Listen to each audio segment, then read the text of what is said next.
Hello there and a warm welcome to Super Eye, your television program that brings a searchlight on the ills of the society. I am Adenike Owoye Ajiboye. It's always a very good knowing that you're there to watch. Well, today on Super Eye, the focus is on economic development in Nigeria. How much do you know about your country's economy? This is what we will be looking at today.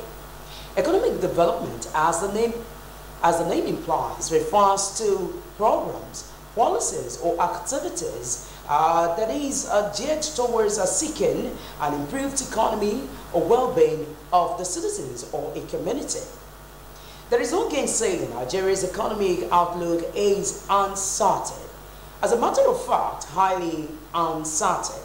It is highly uncertain because its modest protracted recovery is presently being threatened by volatility in the oil sector. You would agree with me that the prices of oil is on the increase and also the weaknesses in the financial sector. And now for us to enjoy a rebound in the nation's economy, you will agree that there is need for a drastic policy response on the part of government in order for us to have a robust economy in a nation like Nigeria. But we'll take a short break, and when we return, I will introduce my guest, with whom we will take a cursory look at the topic of discussion. Do stay with us.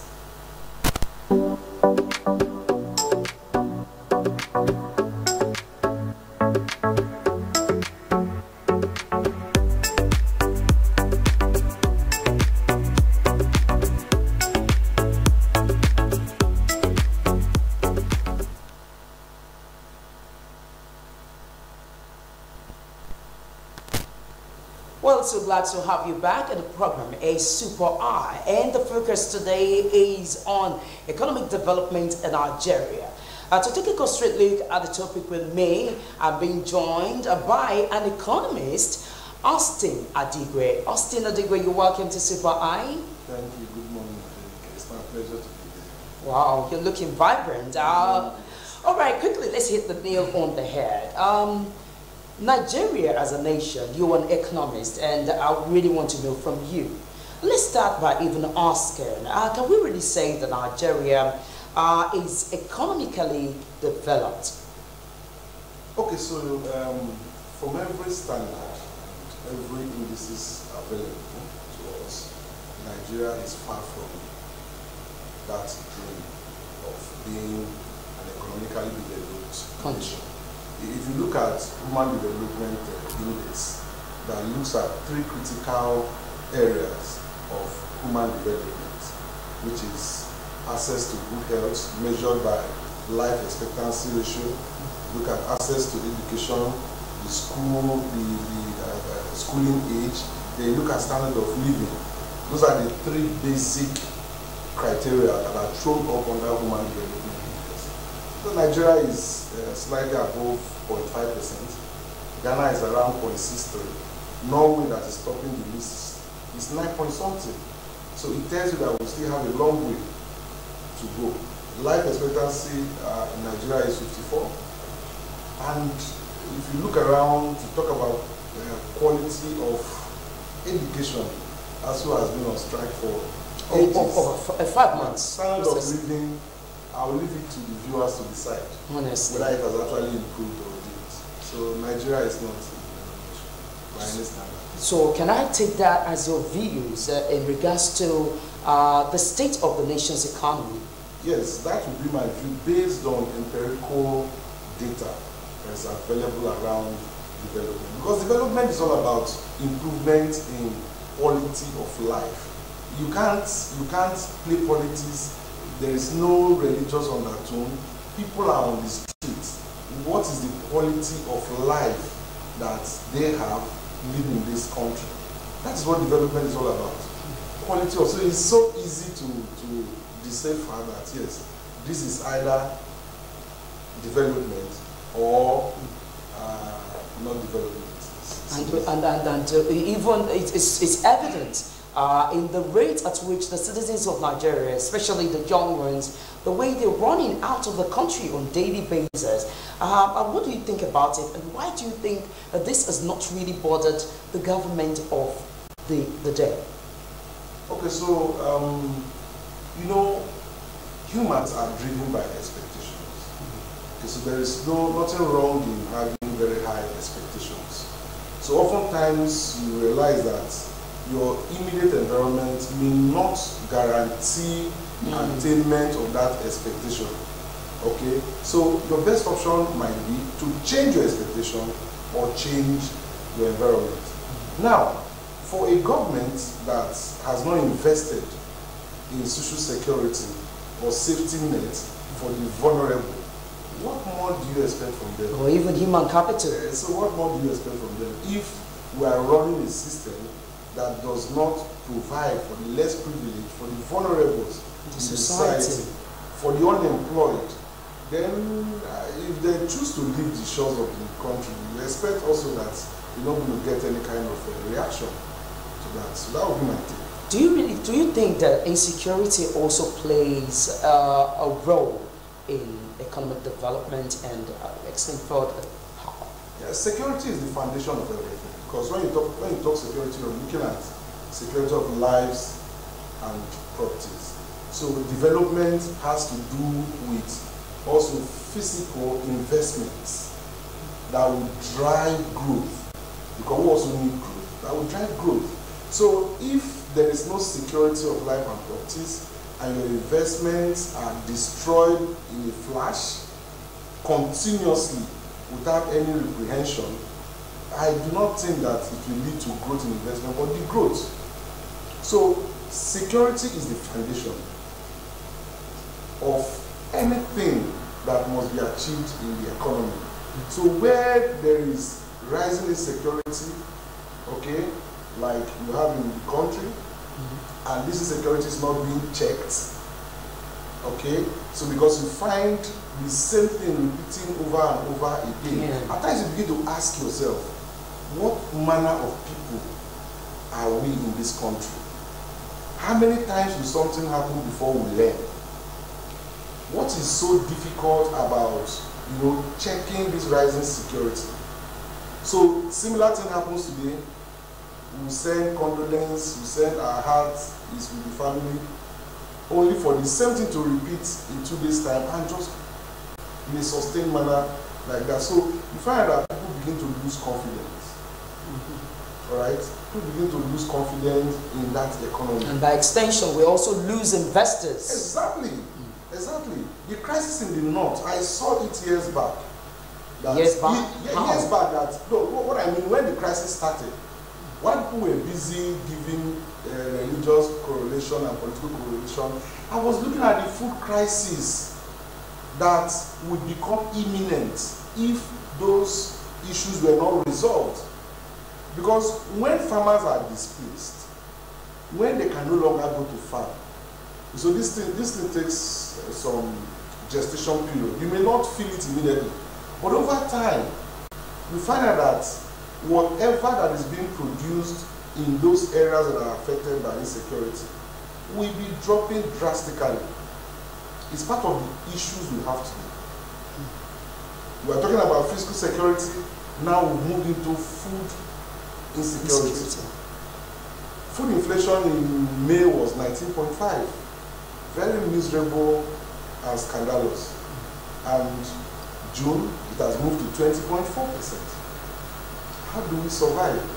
Okay, now let me ask you. Recently, let me say, we said that Nigeria is on fiscal cliff as debt service trounces revenue. As it stands, Nigeria's revenue has fallen by 1.89 trillion naira. And this for me means that Nigerians will definitely face tougher times. What's your reaction as an economist in this perspective? Okay, so your narrative is very correct. Let me first of all set the background. And this is the reason why we must ensure that economic managers manage our economy. Okay. We must not always give consideration to friends, bringing in ethnicity, religion. No, it is those that can manage the economy that should assume those offices. Let me give you an example. Let me just write it down. back. In 2015, Nigerian desktop stood at 12.6 trillion. In short, when Obasanjo left office in 2007, it has been reduced to 2.1 trillion. In 2015, Nigerian desktop stood at 12.6 trillion. Okay? In the first quarter of 2022, we have added 39 trillion. We currently own 41.6 trillion, both in foreign and domestic debt. And that consists of all the debts of federal government and state government. So we must not always focus on federal government, but we also have states that are contributing to all these problems. So now the problem is not that assessing loans for developmental purposes is wrong, but we can't see the impact of 39 trillion within a space of 7 years. Insecurity is in the rise. If you say there are infrastructural renewal, please give me the address, let me go and verify, because I can't see it. And what about the... So if we are borrowing to finance your current expenditure, we'll be where we are today. If the economic managers were centered on development, they will exit the debt market and enter the equity market. Because that is a more sustainable way of borrowing to fund your infrastructure. But you see, because... Can you be more explicit about the debt market and the equity market which you were... Okay, so debt market, of course, you know, carries more interest burden. But it gives you the latitude to now misapply the funds. But the equity market, for example, the developmental projects of some states, I understand they are in partnership with the World Bank, IMF, and so on and so forth. All those international bodies who come in and say, all right, let's help you develop this particular infrastructure. Could be power, could be road, all right? Let's help you develop it, and you just pay us out in the next 40 years with certain terms and conditions that will be more liberal than this outright borrowing we are doing at fixed interest rates. So you find that when you want to enter the equity market, you can't be doing that because you want to pay salaries. You can't be doing that because you want to fund your expensive lifestyle. It restricts you. It's project specific. But because we are not in for development, ours is just to get this money to just ensure that our lifestyle is sustained. I mean, those that are privileged to be in position.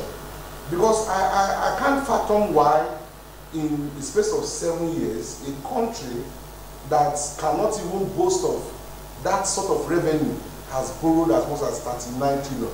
And this is coming from a debt management office. It's there, it's public knowledge. Yes. All right, it's public knowledge. So now, look at it. How indisciplined can Nigeria now be?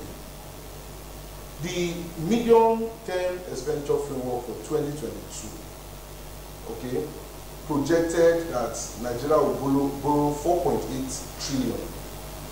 But in 3 months, Q1, we have borrowed 2.04 trillion. Which means if you run at that rate, we end up with 8 trillion by the end of the year. But let me break it down so Nigerians will understand the implication of. In fact, I was about asking you to tell us the implication of borrowing on the nation's economy. So now, when you borrow to develop your infrastructure, when you borrow for your CapEx, your capital expenditure, fine, all well and good. Gradually, whatever you're developing will pay itself. For example, if you borrow to ensure stable light, and you cannot guarantee like 24 hours electricity to Nigerians, you find that the artisans will benefit. It will drive up economic activities. People will be able to do business without incurring additional cost of running generating sets and are able to pay tax to the government. That way you can service that particular debt. It's not a problem. Every economy borrows. But when you borrow to pay salaries like we do, cost of concern. You borrow to run the government. Okay, that does not generate any other income than just we are seeing these things happening. Then it becomes problematic. So what we then have is this. In the first quarter, Nigeria spends 9.96 billion for debt servicing on daily basis. This figure would have gone up now because our revenue is not assured, so there is every tendency that they will continue to borrow. True. The first quarter will spend a total sum of 668 billion to service our domestic debt. What is the budget for health in 2022? Just a little above that 668 billion. And you know that health is one of the index for measuring human development. So the way we are going, and I think we are close to the cliff that you mentioned, we'll be borrowing to service our loan. That is like a Ponzi scheme. Like, okay, you know MMM. You borrow from here, you service this. That's where we're going to. Okay, let me ask you. That's something that's been baffling me for years, and that is the epileptic state of the nation's electricity. And this, for me, is one major area that affects businesses in the country. Why do you think it's been pretty difficult for our leaders, the government of the day, to ensure stability or stable power supply in the country? Well, number one, I would say we are still using the wrong technology. It has to do with people. It has to do with the technology that is in use. Then it has to do with the big elephant in the room, which is corruption. Corruption. Everybody knows that energy, power, drives every economy. Exactly. Power will make you become self-sustaining, so you don't have to depend on anybody. But our leaders really want us to be economically independent. If every Nigerian is economically independent, probably their positions will not be guaranteed. Because the peanut they come around to give people every 4 years will no longer be obtainable. So the issue of power for countries that have succeeded in increasing generation, all right, it's not rocket science. It's all about the political will. It's all about using the right technology.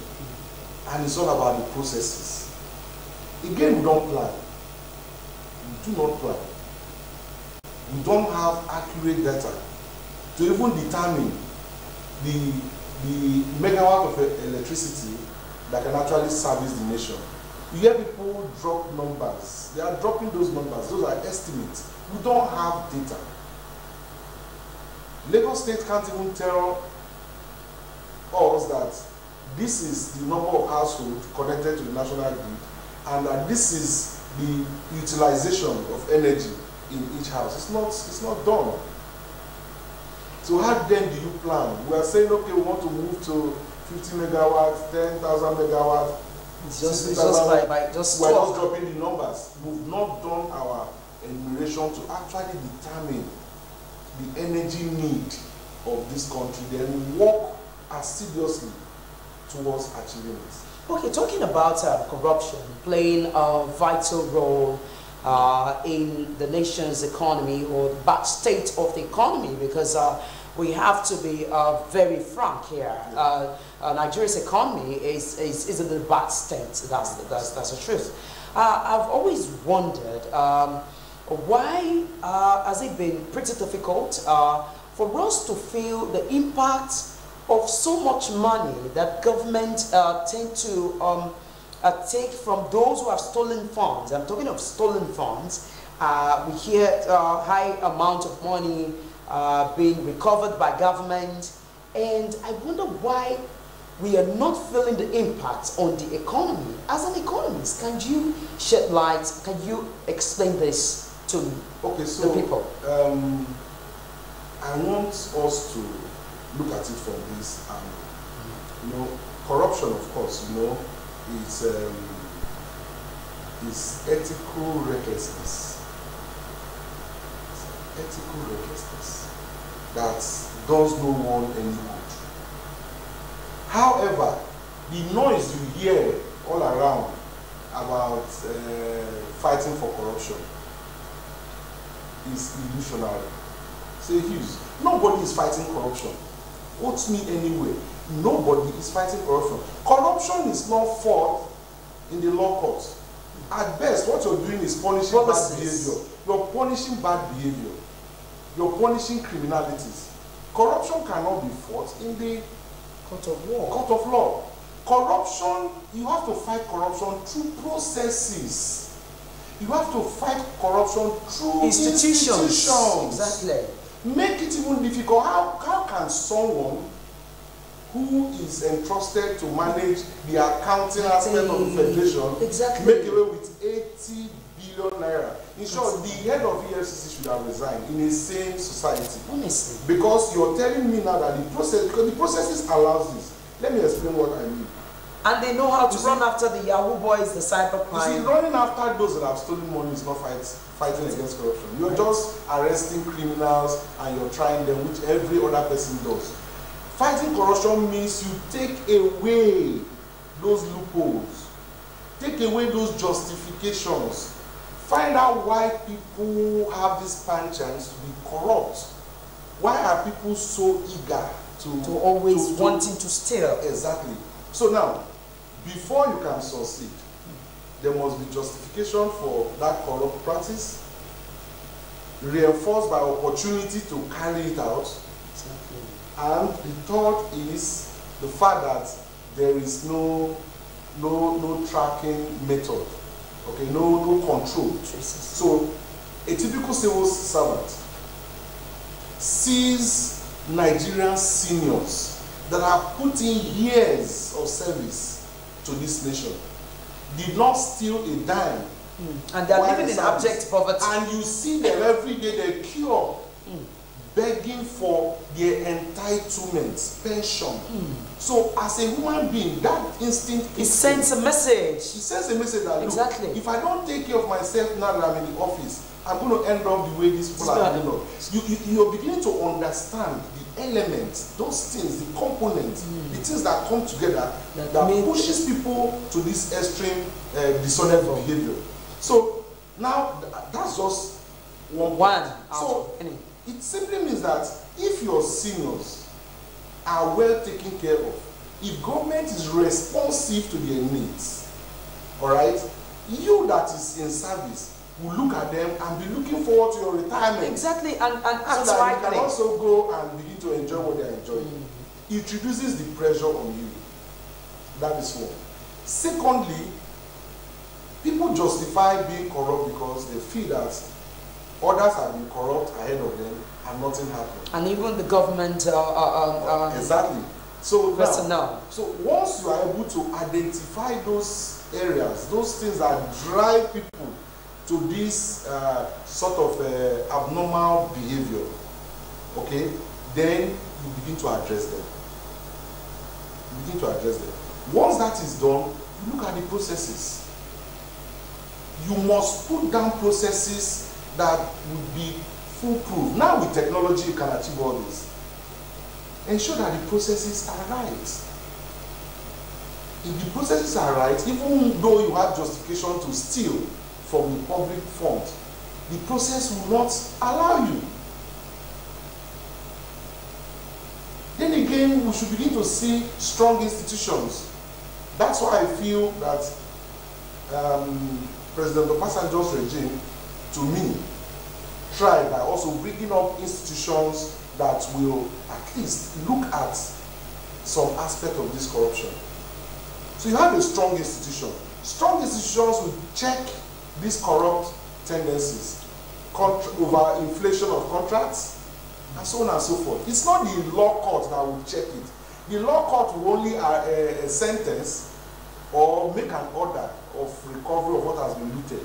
But you see, that period between which that money was supposed to have been released, okay, for developmental purposes, and the time you recover this money, time is lost.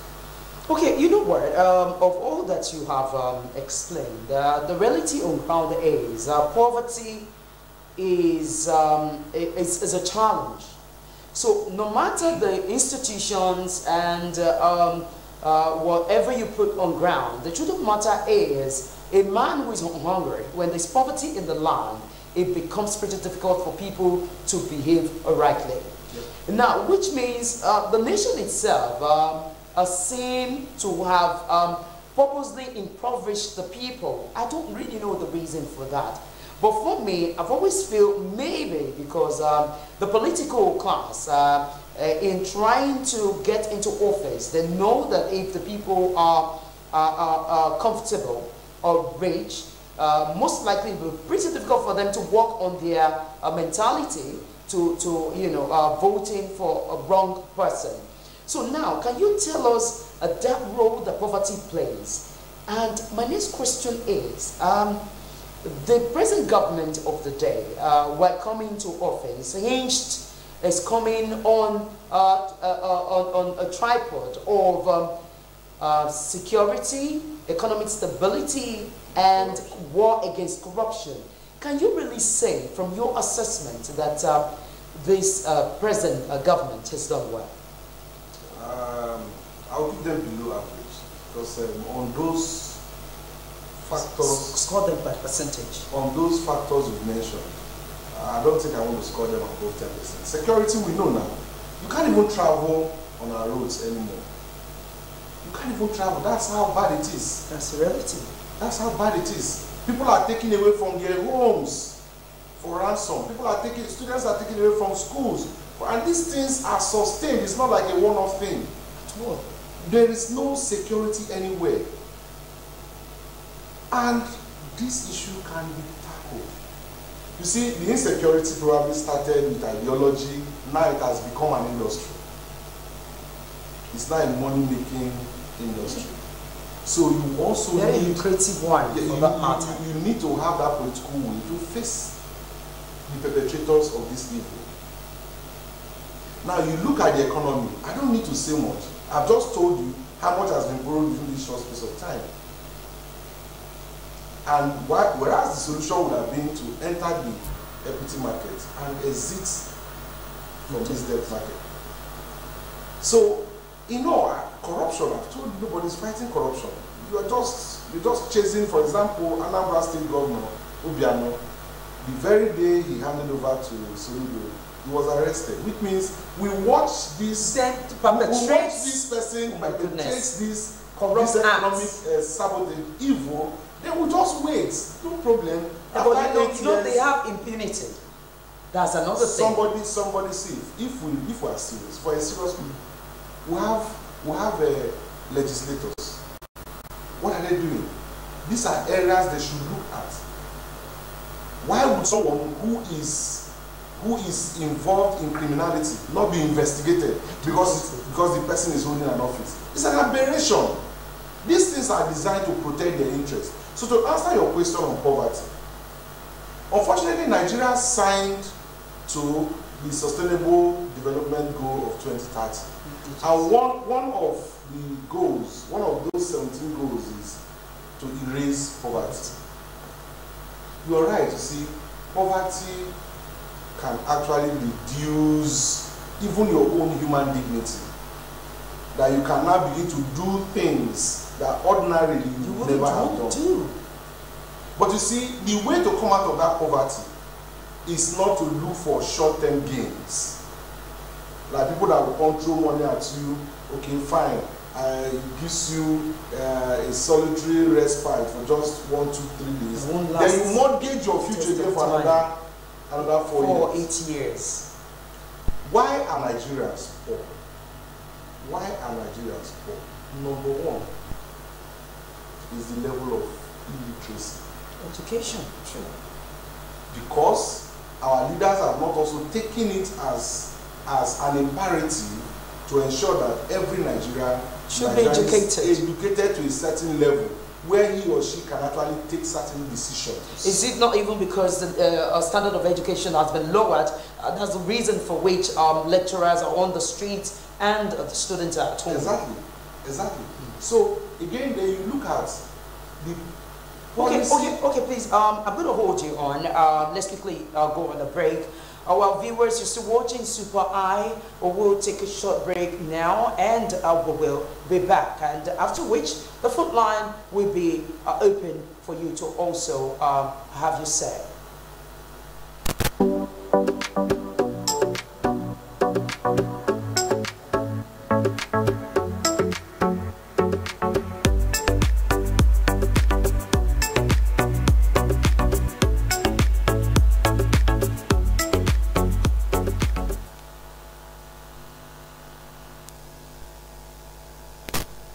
Welcome back. You're still watching Super Eye, and the focus today is on economic development in Nigeria. Well, I've been talking with an economist in the house, and we've been trying to see the reason for which Nigeria's state of economy is the way it is. I've been speaking with Austin Adigwe, and he's still here. However, the phone lines are now open for you to have your say. Let's get to know what you feel about the state of the economy. How best or better do you think the government can do it? All right, the phone number is on your television set now. Okay, Austin Adigwe, we're talking about the role poverty is playing in the state of the nation's economy. Okay, so you know, there is material poverty. There is also intellectual poverty. Okay, so both goes hand in hand. Okay, for you to build up yourself to a particular level where you can offer a product or service, you need some level of education. Because wealth is created simply by offering a product or service. Value. Value by offering value. These are the only way you can get out of poverty. Yes, government should give the enabling environment, support those that are striving to do these things, because these are actually the catalyst of economic growth, which of course distills to economic development. So illiteracy is one major problem that this country is facing. But don't sit in Lagos and look at your friends. Okay. They are all educated. We're talking about millions in the rural areas that don't even know the meaning of start and stop. Look, from the last report,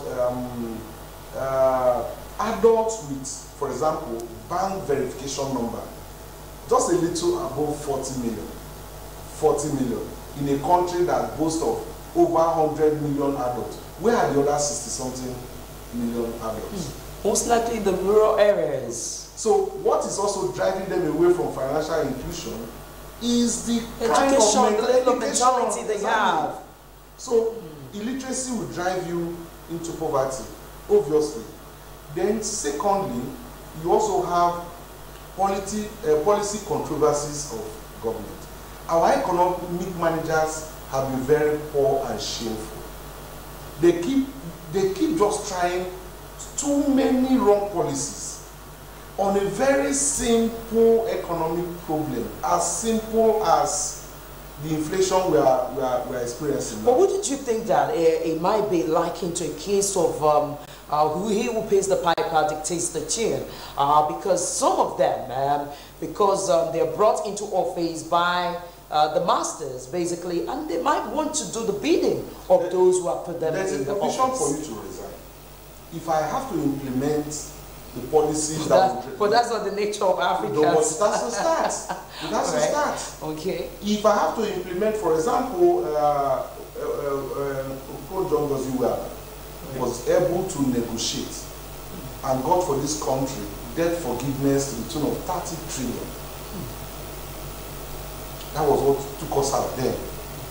That is the power of a woman. That is the kind of The strides. power of an educated woman, for that She matter. also presented policies, very consistent policies, Right. and a way out, a pathway out. So the problem here is this.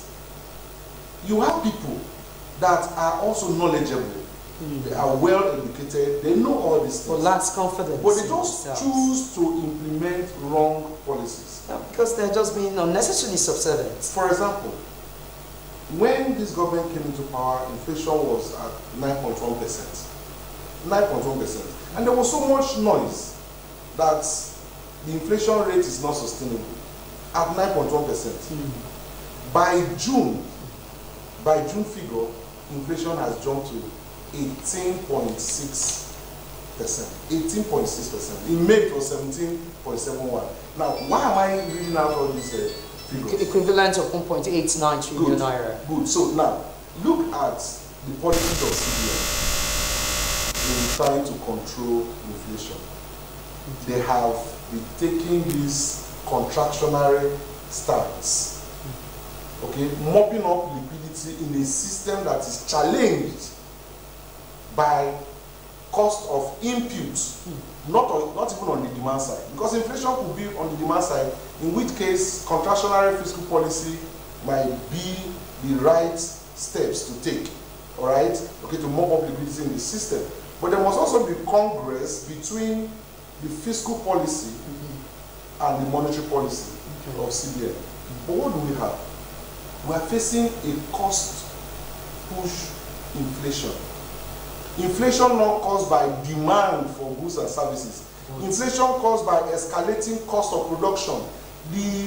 Are you aware that the premium bakers have warned that bread will not go to 1,000? So the question I want to ask, the question I want to ask CBN is this, because they just raised MPR from in May it was raised from by 150 basis points. That's monetary policy rate. Now they've also moved it again to 14%. So the question I want to even ask them is this: the premium bakers that are now complaining and threatening to hike bread price to 1,000, are they doing so because there's so much demand for bread? The answer is no. Oh, there's insincerity. They are complaining about the input cost, the cost of inputs into the production. Energy cost is there, we know how much diesel. NEPA, of course, is alternative energy source, it's not the main, so you need a generating set that runs on diesel.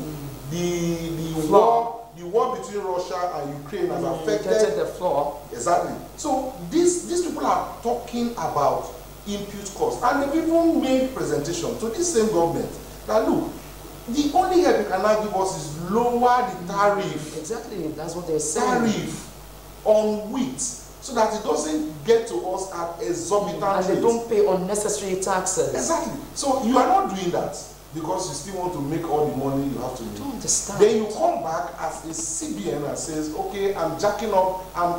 In addition to what you're experiencing, I'm going to impose additional cost, which is cost of borrowing, should also go up. Look at the airlines. They're also threatening to shut down. They were giving an analysis. Aviation fuel has moved to about 610. Exactly. Now, if you're moving from Lagos to Kano, maybe 7,000 liters of aviation fuel is needed. You need to pump it into your jets. At what cost? Almost 4.something million. You're not talking about the insurance that they pay. All the insurance companies in this country put together, I understand, might not be able to insure even an aircraft. Well, let me also let you know that apart from all the ones that you have also said, I know from Tuesday, even NLC will be on strike. Yes. Is it the wood and, all other unions are also joining them in the strike. Now, based on all that we have analyzed, or you have analyzed as economists, what would be the most immediate solutions that you will profile for government to save the economic state of the nation? So thank you very much. So now, the first thing we need to do, all right, is to have a grip of the economic situation and a very good understanding. Because if the managers don't have understanding of the situation, they obviously cannot profile the right solutions. Solutions. So first of all, we need to dissect. They need to understand where we are, and now face it with sincerity of purpose. You see, there is one thing to be in the problem, and there is one thing again for your citizens to understand that this problem is real, and that your policy, yes, your policy is striving towards addressing them, because there are some solutions that will not come in the short run. They are long term. They are long term. So we understand that. But if we don't start working towards those areas, for example, this inflation now, prices are escalating. What I expect the government to do, or the authorities, is to focus on cost reduction of our inputs. Those ones that have import elements, they might not be able to do much because we don't even have forests. So it will continue to remain a problem. But we can also look inward and see how we can, bring in import substitution, where we can have materials locally instead of bringing from outside as it were now. Okay, we should be able to embrace it, support whoever is doing that import substitution, all right, so that the material inputs into the process, the cost will drop. Now I understand government also needs money, but they need to look at some critical commodities that sustains life, like food. In this critical time, there is no need slamming heavy tariff on this, because all those tariffs that the importers or the manufacturers are paying will put the burden on the people into the price. In short, to get out of a stag inflation, which is what we are actually experiencing, is a little bit tricky, because every single solution has a downside. Unemployment is growing. Okay, so you expected that price should have been coming down, but price is also growing. Price is growing. So government need to take deliberate steps towards those policies that will begin to address the cost of doing business, cost of inputs, all right, so that prices can begin to come down. Not what they are currently doing now. It won't happen. It won't happen. That's one. Then secondly, on the part of, when elected officials travel out for medical treatment, it underscores the fact that it's either our health system is non-existent or cannot be trusted by people that have more information. So you need a healthy population to even pull them out of poverty. We must focus on those sectors, those areas that will help us gain speed in overcoming these challenges. Nigeria should stop borrowing. The one who have borrowed have not actually helped us. I'm a Nigerian. I have not felt the impact. Rather, things are even getting worse.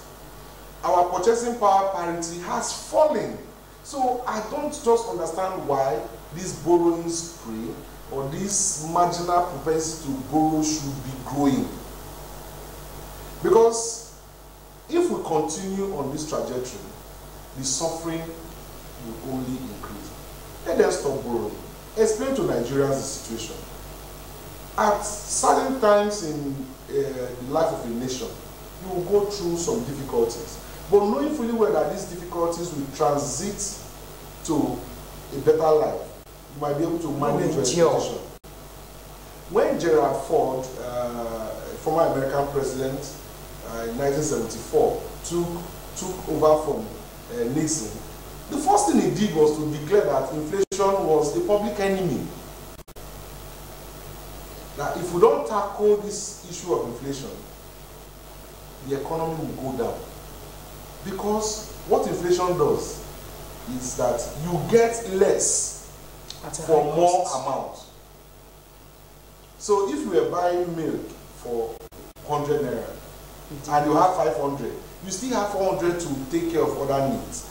But because you are buying it now at 500 naira, you have nothing left after doing that. So if milk is essential, government must look into the input, the cost that goes into the production of that milk. The inflation that is surging is unhealthy. It must be tackled and tackled in the right solution. Okay, I would like to also know what your recommendation for government would be on policies that you think that should be made, urgently, apart from the ones which you have spoken about. But I also want you to shed light on the disparity or the reason for which Naira is weakened against the dollar. I mean, the dollar is stronger than the Naira. Why is it so? And I want you to explain in the layman understanding. Okay, so let's break it down. This is how these things work. Okay. No nation is an island on its own. So you interact with other nations. That's where international trade comes in. Mm-hmm. Okay, so if you are producing a lot of things that are needed, strategic items that are needed in other countries, they would come to Nigeria to buy those things. Mm-hmm. And in the process, of course, they're coming with a different currency, then they will be running after our own currency, which is Naira. Mm-hmm. That strengthens your Naira.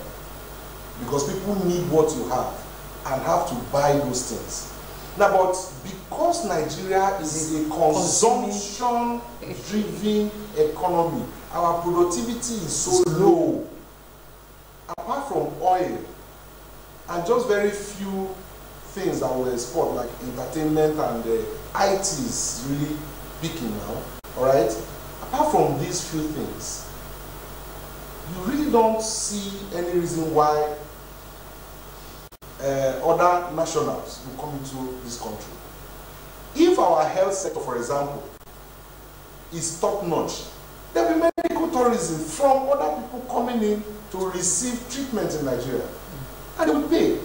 It becomes foreign exchange earner. If our schools are up to standard, people will come from. So these are just the elementary aspect of it. So if you're not selling, it's just like a trader. If you don't sell, you don't make money. So Nigeria is not selling. That's why we're not also making the dollar. We are just doing crude oil. Crude oil, if refined and we have finished product, we even make more money. So that's one. Then secondly, like I said, I will still go back to bad policies. When the CBN regime came, they did something. They saw that probably Nigeria didn't really have enough efforts to support our import demand.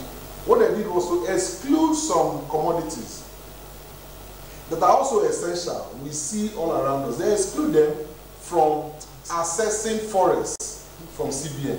So what you have done is that you have now legalized and created a parallel market that will compete with whatever rate. You see, if I'm bringing textile and you say textile should not come into this country, but I look around me, there is no textile company that is functional. Are you saying people will go naked after a while? It's not possible. It's not possible. You look at so many things that we don't have. So before you go with those policies, ensure that there are alternatives.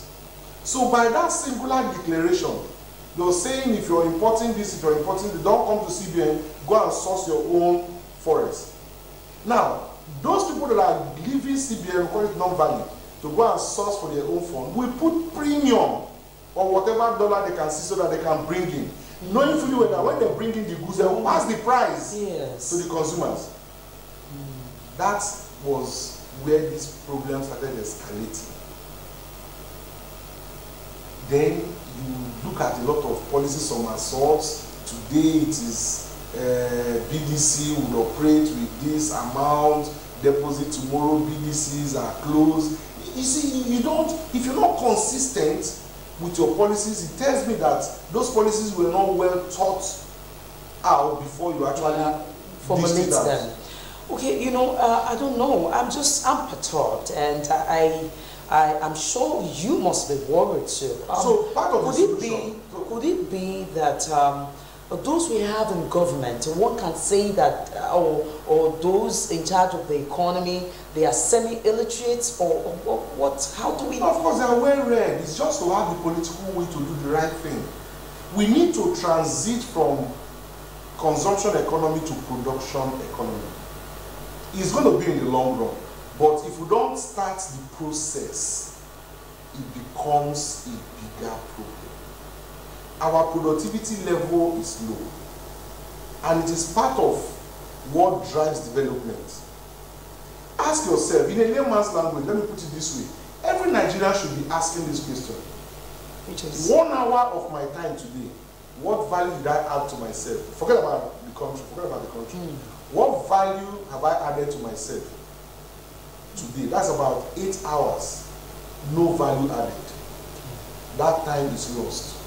Lost to you as an individual and lost to the nation.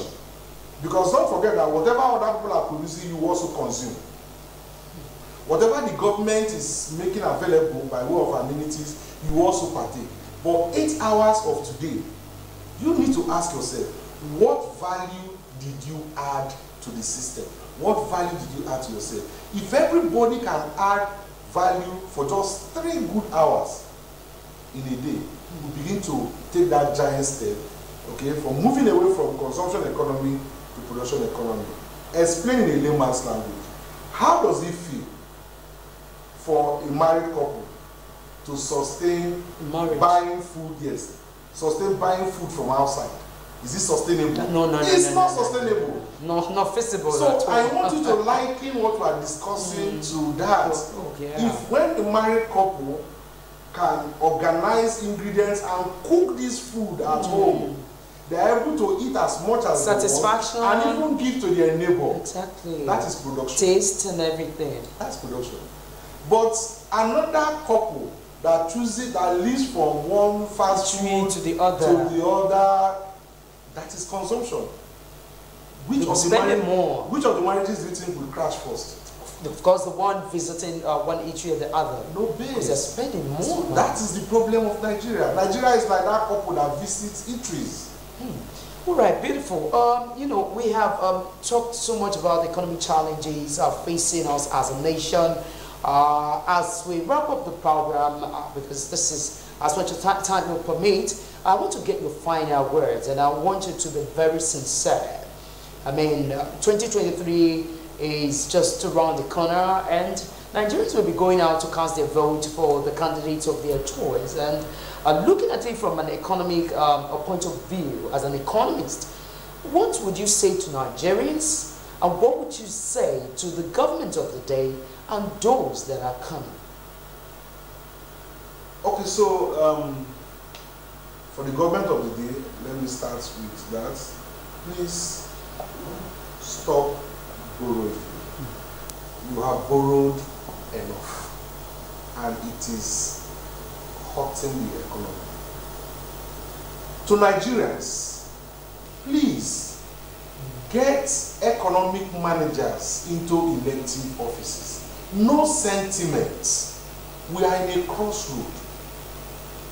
I'm not going to sit here and tell you who to vote, but ensure that from local government to federal, you are electing economic managers, people that have capacity, intellectual capacity to manage this bad economy so that things don't get even worse for us. Now, to the people that are coming in, or to the aspiring candidates now, aspiring for office from local government to federal, please, and please, Nigerians are going to employ you for a job, not to come and give further excuses, which means you should start now. As long as the aspiration is there, you should start now by putting your team together, by studying the current economic situation and getting solutions down so that day one, you hit the ground running. Excuses can only drown this economy further. All right, on that note, I want to say many thanks to you. Well, viewers, I've been speaking with an economist, Austin Adigwe, and he has spoken so much about solutions to the state of Nigeria's economy. And I just think that the government of the day and Nigerians are listening, and we will come together or work together to have a better nation. I think the time has come for us as Nigerians to begin to think positively and also ensure that the people we bring on board as leaders are based on meritocracy rather than mediocrity. It's just enough. And they say a word is enough for the wise. I only hope that we will begin to do the right thing, especially as 2023 election draws nearer. Let us be aware. You can't afford to sit on the fence. If you've been doing that, this is about time that it must stop. And we have to vote the right leaders in office if we're truly determined to have a better nation. On that note, I'm Adenike Ajiboye, and this is where we draw the curtain in this week's edition of Super Eye. Remember, you can watch these also on YouTube. And if you like it, please remember to press the like button. And it's bye for now.